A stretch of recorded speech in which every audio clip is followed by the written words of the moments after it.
friends. Today I will be sharing a story with you called Lost in the Snow by Linda Jennings and Allison Egson. Ollie peeped out of the barn door. Something cold and wet plopped on his nose.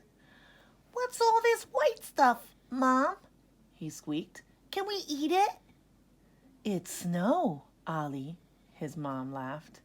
"It falls like rain in winter, and no, you shouldn't eat it." "Can we play in it then?" he asked. "Please, Mom," cried Sheba and Sam. "Of course you can," said Mom, "but don't go too far."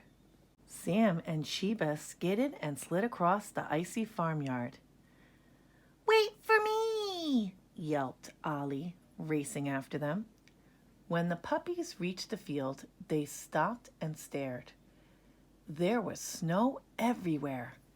"Let's play!" cried Ollie. The puppies chased and dug and rolled under the flying snowflakes until suddenly a strange face loomed up in front of them, a face with a huge mouth, huge eyes, and a huge bark. For a moment the puppies froze with fear. "Run!" Sheba cried. The puppies rushed off through the flurrying snowflakes. Ollie's paws scrabbled and skidded as he ran and ran, until at last the dog's barks faded and everything was quiet and still. But where were Sheba and Sam? Where were the farmyard and barn? "Oh no," whimpered Ollie. "I'm lost." "Too-wit, too-hoo, who are you?" hooted a voice high above him. Ollie looked up. Two big round eyes stared down. "I'm Ollie and I've lost my family and I don't know my way home," Ollie squeaked.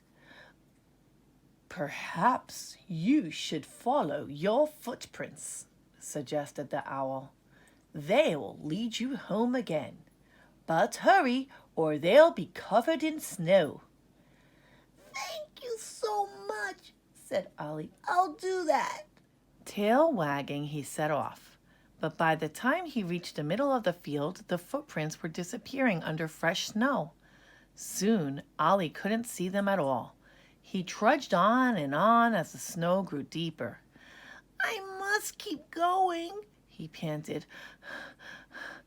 "I must get back to my nice warm home and supper." At last, Ollie reached the edge of the woods. Were these the woods by his farm? If they were, then he was almost home. The snow had stopped falling and evening sunlight shone through the trees. Crunch, crunch.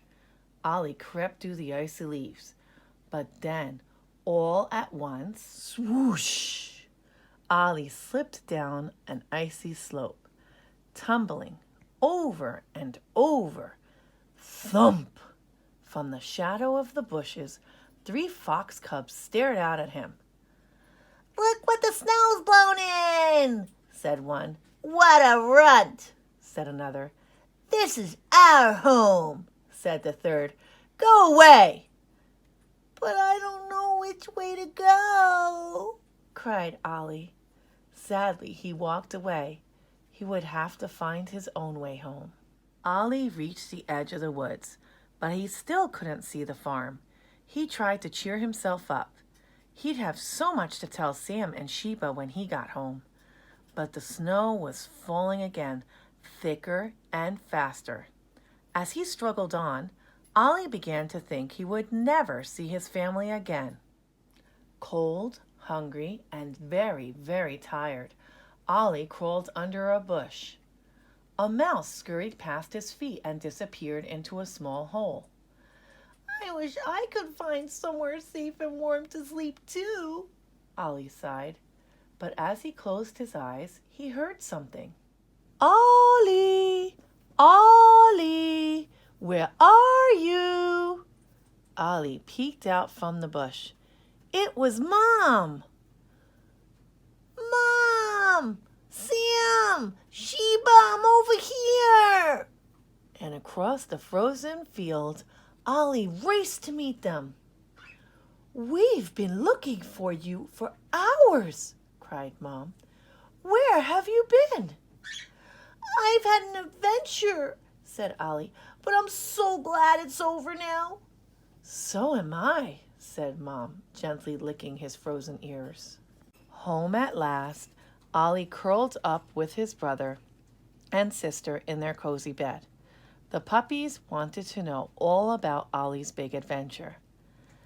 "Tell us more about the owl," cried Sheba. "And the nasty fox cubs," squeaked Sam. But warm and snug, his tummy full of dinner, Ollie fell fast asleep. His story would have to wait for another time. The end. Thank you for sharing today's read aloud with us of Lost in the Snow.